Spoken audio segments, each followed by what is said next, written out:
ओम जय दीप शक्ति धाम की जय। ओम जय दीप शक्ति धाम की जय।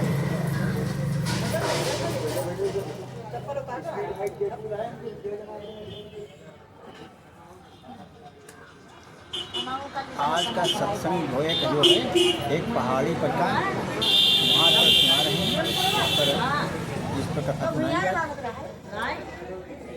एक किसान था, वो पहाड़ी पर रहता था, बहुत गरीब था, छोटी कुटिया बनाकर रहता था और उसका काम जो था अपने बर्तन बनाने का। तो कच्चे बर्तन बनाता मिट्टी के और मिट्टी के बनाकर फिर उनको बाज़ार में बेचता था।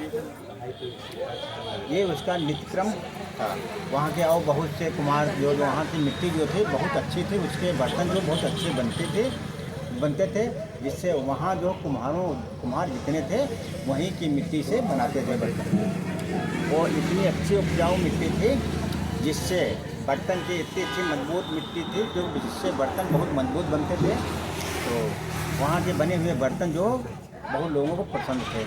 तो इस प्रकार से वो अपना नित्य क्रम यही करता, सुबह मतलब उठता, ईश्वर प्रार्थना करता, वंदना करता और वहीं पड़ोस में एक छोटा मंदिर था, वहाँ मंदिर जाता, प्रार्थना करता, पूजा पाठ करता और उसके बाद ओ नमः शिवाय करते अपना घर चले जाता। फिर वहीं नित्य क्रम मिट्टी को रौन कर फिर उससे जो बर्तन तैयार करना, फिर पकाना, पका कर जब एकत्र हो जाए बन जाए तब उनको पकाकर बाजार में बेचने जाना। ये नित्य क्रम लगा हुआ था। इससे कुम्हार जो अपना जो है उनका कार्य बहुत अच्छा चल रहा था और कुम्हार जितने क्षेत्र के वो भी बहुत अच्छे कार्य चल रहा था। वहाँ का जो क्षेत्र का वसूल करने वाला जो कर था, टैक्स वसूल करते थे राजाओं के यहाँ। वहाँ के जो है वो कर जो अपना बराबर बढ़ाता जाता था, जिससे कुम्हारों को भी परेशानी हो रही थी। उनका कहना था कर मतलब इतना रखो जिससे हम लोग दे लें। लेकिन राजा जो कर 5 रुपये लेते हैं तो वो धीरे 10 रुपया 15 रुपया 20 इससे वहाँ कर बहुत कर हो जाता था। एक साल ऐसा हुआ कि वहाँ बरसात नहीं हुई। अब बरसात नहीं हुई तो मिट्टी सब चिटक गए। चिटकने के कारण मिट्टी जो है उसके बर्तन जो बनाए तो बर्तन फूट जाए। मिट्टी की जो कशिश वो कम हो गई। अब वहाँ के बर्तन जो हैं बने फूट जाए। अब वो कुम्हार बहुत परेशान। लेकिन वो जो एक कुम्हार किसान था और कुम्हारी करता था, वो प्रातः काल उठ के वंदना करता, प्रार्थना करता और अपना जाप करते रहता। बर्तन बनाए तब के बर्तन बना रहा है लेकिन अपना जाप कर रहा, ओम नमः शिवाय, ओम नमः शिवाय, ओम नमः शिवाय और जाप करता रहता। इस प्रकार वहाँ जो है अब वहाँ के लोग अपने बाहर भागने लगे। जब वहाँ के बर्तन बन नहीं रहे, काम हो नहीं रहा, अब लोग भूखे रहने लगे। अब वहाँ यही सोचे कि यहाँ से बाहर चले गए, बाहर जाकर अपने दूसरे शहर में जाकर वहाँ अपना बसेरा डालें, वहाँ रहें और अपना काम करने लगे। लेकिन वो कहा मतलब हम ईश्वर के पुजारी हैं, ईश्वर के भक्त हैं, जब तक ईश्वर ये जो है शरीर जो हमारा है ये हमारा नहीं, ये तो सारी ईश्वर का दिया हुआ है और ये जिम्मेदारी उन्हीं की है। किस प्रकार वो रखेंगे, क्या करेंगे। तो ये मतलब उनका काम नित्यक्रम करता था और करके अपना जो कार्य अपना अच्छा कार्य करता था, जिससे बहुत बड़ा तो खुश भी रहता था। भूखे मतलब नहीं खाना जिस दिन काम हो तो अपने भूखे रह लें, दोनों लोग जल पी के रह लें। जल चढ़ा दे शंकर जी, लो हमारे पास जल की व्यवस्था ही, जल ही ले लो। नहीं प्रसाद है कि आपने हमें प्रसाद नहीं दिया तो हम भी नहीं खाएंगे, हम भी नहीं खाएंगे। अब भोलेनाथ माता पार्वती कहें देखो आपका भक्त अजीब प्रकार का है, खाना नहीं फिर भी आपको जल देता और हमको कहता पहले भोग आप लगाओ बाद हम लगाएं। तो भोलेनाथ हंस देते, कहते देखो ऐसे ही भक्त होने चाहिए, उनकी परीक्षा करनी चाहिए। अब भोलेनाथ इधर परीक्षा कर रहे हैं, परीक्षा करते करते ठीक है कहा बरसात नहीं हुई तो बरसात में बहुत भूखे मरने लगे। लेकिन वो तो अपना ईश्वर पर जो अपना सब ईश्वर पर छोड़ दिया। जैसे लोग अपने लोग काम करे चले पढ़ दे, ईश्वर प्रभु जी आप ही जानो, जो आप ही जाना तो काम बिल्कुल सफल होगा, अच्छा होगा। हाँ तकलीफ होगी, थोड़ी परेशानी होगी, लेकिन काम में कोई हस्तक्षेप नहीं है, विशेष कोई परेशानी नहीं है, काम होगा चाहे जितना छोटा है चाहे जितना बड़ा हुआ। अब ये मतलब वो उनका जो है नित्यक्रम काम था। वहाँ के जो साहू जी थे, अब वो उनका टैक्स और बढ़ गया। अब जब मतलब कहा जब कुछ ही दुकानदार हैं हमको उतना पैसा आगे देना पड़ता है। अब ज़्यादा जब सूखा बढ़ा तब साहू वो भी मतलब जो वहाँ के टैक्स लेने वाले थे वो भी अपने चले गए। अब वही कुछ ही लोग बचे, अपना बर्तन बनाए, जो एक बाद एक बचे उससे अपनी रोटी रोजी चलाएं। ये चलते चलते कुछ दिन बीते। अब वो ईश्वर के जाए कि ईश्वर के यहाँ पड़े रहें, अब वंदना करें, कहे काम होते ही नहीं रहे, काम करें वही नुकसान उनका हो जाए। तो अपने जाएँ सुबह लगे जितने टन तक जाप करें, जाप करते करते फिर जाएँ अपना बर्तन बनाए, बर्तन जाए कभी भी मार्केट में ले जाए, बेचें और उससे जो पैदा है अपनी रोजी रोटी चलाएं और पहले ईश्वर को खिलाएं, बाद में अपने आप खाएँ। ये वंदना जो कार्यक्रम बराबर चल रहा। और माता पार्वती प्रभु जी से कहने लगे कि आपका भक्त बहुत अजीब है कि इतनी परेशानी आप परीक्षा ले रहे हो, उसके बावजूद उसके पर कुछ उत्तर नहीं आ रहा। तो ये देखकर माता पार्वती कहाँ है, बड़ा अजीब आपके भक्त कुछ लोग होते कितनी परेशानी हो, लेकिन आपके अलावा कुछ कर नहीं ना ही अपने हाथ नहीं है तो आप होना चाहिए। जल ना ही खाना मिला, जल मिला, जल आप कहीं चढ़ाए गए जो आप जल आप ही पे ओके हम जल पे। तो माता पार्वती भोलेनाथ कहने रहे अब तो आप उनके लिए कुछ सोचो। नहीं ठीक है, काफ़ी परीक्षा तो हो गई है, अब यहाँ बरसात वाली है जो बरसात होगी भाई। और भक्त जो था वो सुबह गया अपन गए, उन्हें भोलेनाथ की मूर्ति जो लिंग थी उसमें लिपट गया और कहा भोलेनाथ जब हम कब भूखे रहना तो हम यहीं मंदिर में बैठे हैं, जो काम ही नहीं करने जाएंगे। अब भोलेनाथ पसीज गए तो देखा कि बाहर एकदम जो है काले काले बादल उठे, बादल उठने से और वहाँ बरसात होने लगी। जो बरसात बहुत कस के बरसात हुई, जितनी मिट्टी में खेती में दरारें थे वो सब जल से मग्न हो गई और दरारें भरकर सब खेत भर गए। जब खेत भर गए जल से तब वो उसको लिपटे वो उसी पर लेटे बेहोश तना हो गया। तब उसका मालूम नहीं हो क्या हमें है क्या नहीं। जब उसकी आंखें खुली तब देखा अरे ये तो जलमग्न हो गया सब, बड़ा खुश हुआ गया। अब जितने बाहर के कुम्हार थे वो सब आज फिर यही खेत अपना काम करने लगा। जब काम करने लगा अब टैक्स वाले कहें भाई अब आधा टैक्स और बढ़ाओ, कहे आपने एक साल टैक्स दिया नहीं, टैक्स नहीं दिया, उसका सब जो भी हम बर्तन बनाएंगे उसका आधा हम टैक्स लेंगे। तो अब वो कुम्हार बहुत परेशान। अब वो टैक्स लेने के जब बाजार में बेचने गए तो वही राजा अपने कुंडों को ले जाकर राजा के जो वहाँ जो टैक्स वसूल करते थे वहाँ के लोग टैक्स लेने अपने गुंडे लेकर जा गए और उनका जो बेचे उनके सब पैसे आधे छीन लें। अब उसकी बारी आई तो वो भी कहा भाई आपका टैक्स का अधिकार नहीं, ये ईश्वर दिया है, ईश्वर दिया हुआ काम है। आप जब बरसात हुई तो आप कहाँ था, कुछ उससे पूछा जो वसूल करने वाले थे उनसे लोगों ने पूछा भाई जब आप बरसात नहीं हुई तो आप लोग कहाँ गए थे। फिर हम लोग शहर चले गए, अब यहाँ कुछ नहीं हो रहा है। कहीं जब बरसात हुई तब तो कहीं फिर हम अपना ले आएंगे, कहीं तो आपका अधिकार कहाँ, जो तो प्रभु जी का अधिकार है। ये प्रभु जी बरसात ना करने होते भोलेनाथ तो यहाँ आप कैसे आए, कैसे होते हो, तो आप वहाँ रहते हो, तो आपके टैक्स के अधिकारी का। अब ये सुनकर लोग बड़ा उन पर हावी होने लगे। जब हावी होने लगे अब उनका जो है जो वो टैक्स वसूल करता था वो कहने लगा इसको मारो।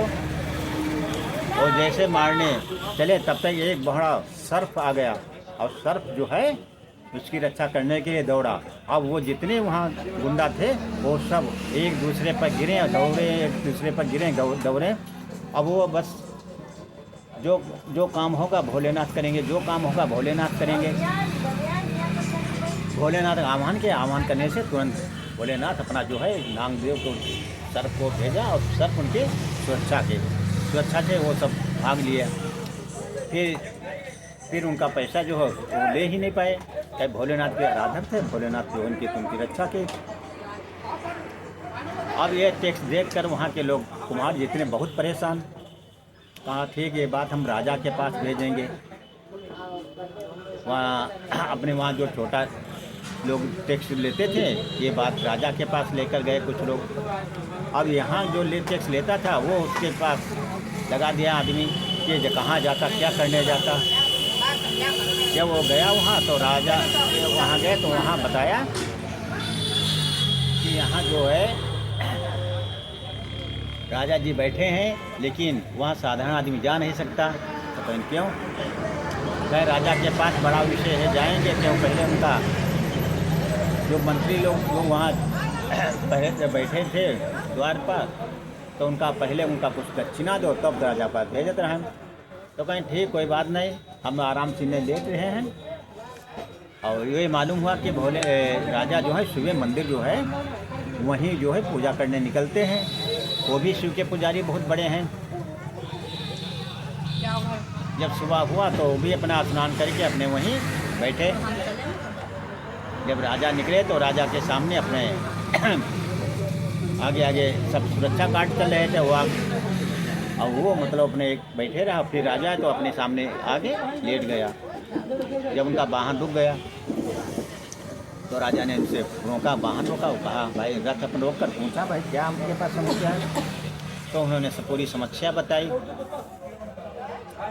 तो कहें ठीक है आप जो है आपकी बात हम मालूम ही है, हम आप हमारे राज्य में ऐसे से लोग लूट रहे हैं कर और हम लोगों तक ऐसे बात भी नहीं मालूम है और हम इससे बड़ा आपसे प्रसन्न हैं और आप जो चाहो वो ले जाओ धन दौलत। कहीं हमें धन दौलत हमने जो ईश्वर दिए हैं भोलेनाथ दिया मुझसे खुश हैं। तो राजा ने कहा जो तो हमारे संगति ही हैं, हम भी भोलेनाथ पुजारी ये भी भोलेनाथ पुजारी। कहीं तो आपको छुड़वा दिया है कहीं नहीं, वो भोलेनाथ की कृपा है। हम उसकी जो है इच्छा से हम जाएंगे। तो कहीं ठीक आप जाओ हम आपके यहाँ आएंगे। ये खबर वो जो वहाँ वसूल करते थे वो लोग वहाँ जो बता दिया। तो कहा ठीक।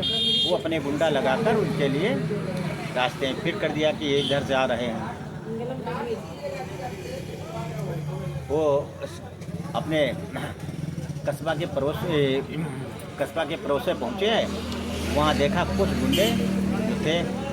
अब वे गुंडे जो हैं छुपे हुए थे आकर उन पर मतलब जो हावी हो गए और मारने की कोशिश की।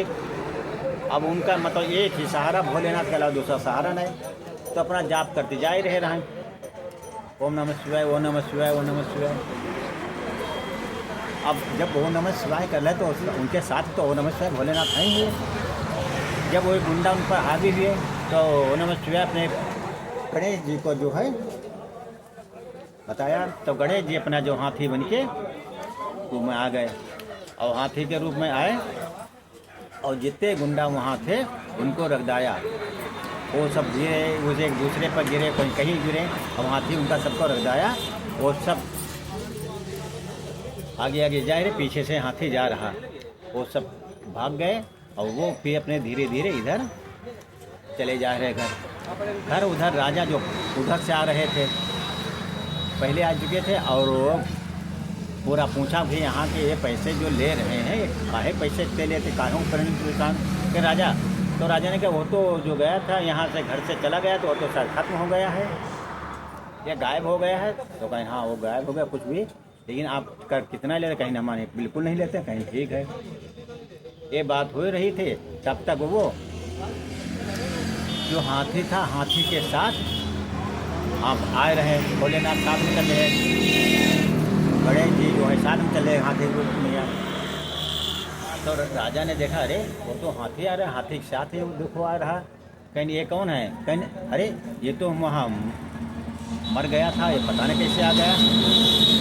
कहीं ठीक। तो पूरी बात पूछी बताई। कहीं भाई कुमार हम लोग हैं ना सबसे पूछा जाए कितना पैसा लेता है कितने नहीं लेते हैं। और जब बरसात हुई तब नहीं बरसात एक साथ सूखा पड़ा तो सूखा में ये लोग चले गए सब। हम लोग अपना ईश्वर आधार मतलब यही ईश्वर प्रार्थना बंदना किए। खाने को मिला तो ठीक, नहीं खाने को मिला तो हम लोग जल पीकर गुजारा किया। प्रभु जी को जल पिया, हम भी वही प्रसाद ग्रहण किया। तो राजा बड़ा खुश हुए कि दोनों लोग एक ही प्रभु के भक्त थे। तो राजा ने ये देख कर कहा, भाई आप बताओ कितना वसूल करते हैं? ये सब जो कुम्हार बता रहे हैं कि आप इतना पैसा ले रहे हैं, और जब आप कह रहे कुछ नहीं, और आप इनको इतना प्रतापित करते, परेशान करते हैं, अपने गुंडों से इनको पिटवाते हैं। और राजा जो है पूरी बात समझ गए। फिर वहाँ के जो पैसा वसूल करता था राज उस वहाँ, उनको कहा आप यहाँ के अब वसूल नहीं करेंगे, आप अपना जो है एक सिंपल जितनी उनकी संपत्ति थी वो सब संपत्ति उनके अपने राजकोट में ले ली, और कहा जो है संपत्ति हमारी हो गई, हम आपको नहीं देंगे, और आप एक साधारण इंसान की तरह रहो, अपनी जीविका चलाओ। अब वो बहुत परेशान होने लगा। इधर राजा ने कहा यहाँ की संपत्ति जितनी है आपके अधिकार में है। तो उसने कहा, भाई हम जो है तुम्हारे हम जो ईश्वर दिया हम उस पर रहेंगे, हम दूसरी की संपत्ति नहीं लेंगे, कि भोलेनाथ की पुजारी हैं, भोलेनाथ की कृपा है, किसी की संपत्ति नहीं लेंगे। तो राजा ने सोचा ये तो मुझसे बहुत बड़ा भक्त है। तो अब भोलेनाथ उनकी परीक्षा ले ही रहे थे कि लालच आ जा शायद ले लें, लेकिन नहीं ऐसा किया। उसके जो कुम्हार के बच्चे थे, औरत थे, वो भी अपने साथ काम करते और जिससे अपनी जीविका चलाते। तो भोलेनाथ ने कहा, ठीक है आप कुछ नहीं चाहते तो हमसे वरदान एक ले लो। कहीं भोलेनाथ जो हम आप तो हमका सबको दे दिया है, आप जो है यहाँ जो हमारा कर वो भी कम माफ़ कर दिया है, और इससे क्या हम लोग अपनी जीविका चलाने लगेंगे। और यहाँ राज का जो अत्याचारी धर्मी अन्यायी था उसको आप एक साधारण इंसान बना दिया है। अब हो सकता है हम लोगों को कभी बात कर सकता है, कहीं ये आप लोगों से बोलेगा नहीं, परेशान नहीं करेगा, ये तो जैसे डिलीवरी करेगा तो खाएगा, और उसके पास कोई संपत्ति भी नहीं है, इससे कुछ यदि कुछ करता है तो हमारे यहाँ इसकी खबर दे देना, हम इसको जो है कारागार में डाल देंगे। तो ये सुनकर अपना वो कार्य करने गए। अब वो पर भोलेनाथ उनकी परीक्षा लिए, परीक्षा में खुश हुए। तब भोलेनाथ फिर कहा, भाई आपको वरदान तो लेना ही होगा। तो कहीं प्रभु जी आपकी जैसी कृपा है, कहीं ठीक है आप भी जैसे आपकी साधारण हो उस प्रकार आप जो है अपना जो चाहें वो वरदान ले लें। तो भोलेनाथ ने कहा, ठीक आपका लड़का जो है वो शादी के योग है। उधर राजा वो बहुत खुश हुए उनके परिवार से। सब लोग उनको हाथी दिखाता था, लेकिन जो राजा यहाँ आए थे उनको गणेश दिखाएं, कहीं भोलेनाथ दिखाएं, और कहीं माता पार्वती दिखाएं, और सबके नज़र में हाथी आए। तो राजा ने कहा, यह तो बहुत बड़ा भक्त है कि हम लोग पूजा करते हैं लेकिन कभी ईश्वर के दर्शन नहीं किया, और ये तो यहाँ हम ईश्वर के दर्शन मिले हैं। इसे राजा ने कहा उस कुम्हार से कि हमारी लड़की जो है आपके लड़के के साथ शादी हम करना चाहते हैं। तो कुम्हार ने कहा, आप राजा हैं, एक सिंपल आदमी हैं, कहीं वो नहीं, हम आप जानते हैं आप क्या हैं।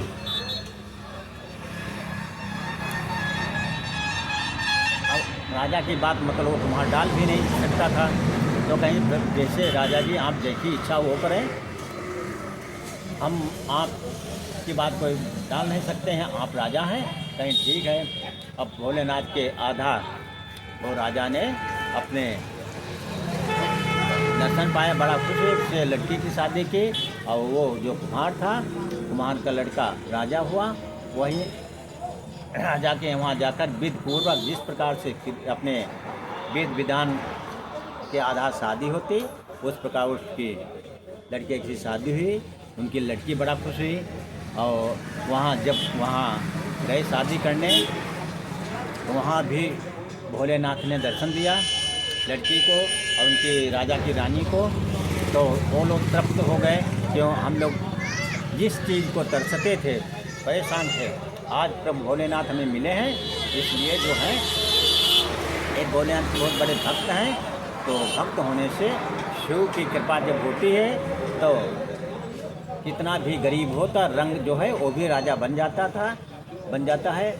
यही भोलेनाथ की और जब भोलेनाथ परीक्षा लेते हैं तो कितना भी बड़ा आदमी हो बहुत छोटा आदमी बन जाता है, और जब वो परीक्षा में पास होता तो फिर वो भी आदमी एक छोटा सा आदमी बहुत बड़ा आदमी बन जाता है।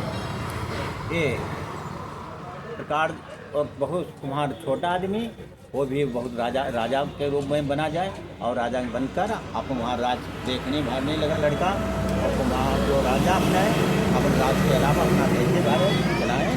तो ये कथा भोलेनाथ के आधार पर है, और भोलेनाथ जिस पर कृपा होती है तो पहले तो परीक्षा लेते हैं। परीक्षा में आदमी को इतना ज़्यादा परेशान करते हैं, परेशान आदमी पुजारी होता है, कभी कभी खाना भी नहीं मिलता। जब खाना भी नहीं मिलता तो कहते लोग अरे क्या आप भोलेनाथ पुजारी हो, आम खाना नहीं मिल रहा हो, और आप बहुत भक्त तो बहुत बड़े हो। लेकिन उस समय परीक्षा आखिरी परीक्षा होती है, उस परीक्षा में जो आदमी हटा नहीं तब उसे वरदान मिलता है। तो आज की कथा इसी पर आधारित है। ओम जय दीप शक्ति धाम की जय। ओम जय दीप शक्ति धाम की जय।